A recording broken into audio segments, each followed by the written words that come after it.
아까 제가 질의를 했는데 그 중에서도 아까 이 인사적으로 국방부 장관부터 시작해서 대통령실에 2차장, 국방비서관 등을 다 인사조치를 했고 특히 전직 이종석 국방부 장관 군사보좌관까지 사실 인사조치가 이루어졌어요. 다 꼬리 자르기를 했거든요.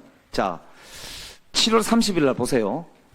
제가 8월 21일 날 법사위하고 8월 30일 날 운영위에서 물어본 건데 법사위에서는 이렇게 이야기를 합니다. 수사 결과 보고서를 보내라고 하니까 못 보내겠다고 해서 다시 연락이 와가지고 언론 브리핑 자료라도 보내달라고 해서 보내줬다고 하는데 맞냐 그랬더니 국방부 차관 신범철 예, 그 부분은 알고 있습니다. 이렇게 답변을 했어요. 그런데 임기훈 국방비서관은 8월 30일 날 운영위 본의원에 똑같은 질의에 뭐라고 했냐?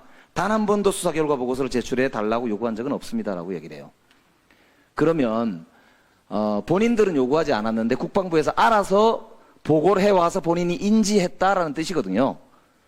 국방비서관이 어떤 재주로 도대체 다음 날 있을 수사단장의 언론 브리핑 예정 사실을 알았겠습니까? 그리고 그걸 어떻게 대통령이 주재하는 7월 30일 아침 회의에서 보고를 했겠습니까? 그 당시에 임종덕 차장은 휴가 중이었거든.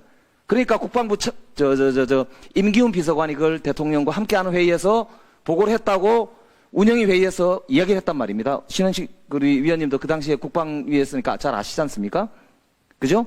그러면 이거를 국방부에서 먼저 보고를 했으니까 장관이 직접 통화를 하지 않았으면 당연히 군사보좌관 등이 보고를 했겠지요. 이 사실을 밝히는 것이 대통령이 경로해가지고 지시를 했던 그 전후 맥락에 어떤 관계들이 있는지를 정확히 밝히는 길이라는 점이 특검이 이루어져야 되는 첫 번째 이유가 됩니다. 두 번째.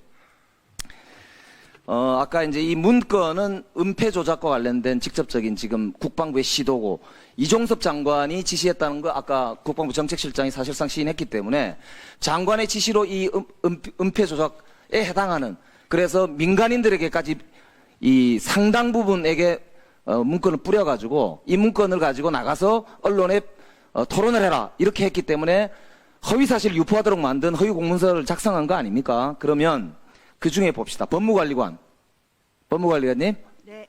이 문건을 작성하는데 본인이 참여를 했나요? 자문한 적 있습니까? 이 문건 작성 있습니까? 자체는 없습니까? 없고 그 문건의 전제가 되는 법률 검토에 아니 이 문건 작성할 때 법률적 검토를 했냐고 물었습니다. 작성된 이후에 한 적은 없습니다. 아 그럼 과정에 참여했네요? 아니요, 이 문서의 문건의 전제가 됐던 내용들이 법무관리관실에서 다 아니 그러니까 검토했던 참여를 했네, 그죠? 그 내용이 저희가 발표한 거기 참여를 한 때문에 것이지요. 참여한 것입니다. 그러면 뭐냐면 지금 법무관리관은 공수처에 고발이 된 피의자입니다. 네. 피의자가 자신의 범죄 사실에 대해서 부인하기 위해서 방어하기 위해서 사적인 권리를 이 국방부의 문건 작성 과정에서 행사를 한 것이기 때문에 이것이야말로 직권남용이에요. 이 문제가 됩니다. 자신을 방어하기 위해서 국방부의 정책실을 이 문건을 작성하는 과정에서 활용한 거기 때문에 문제가 됩니다.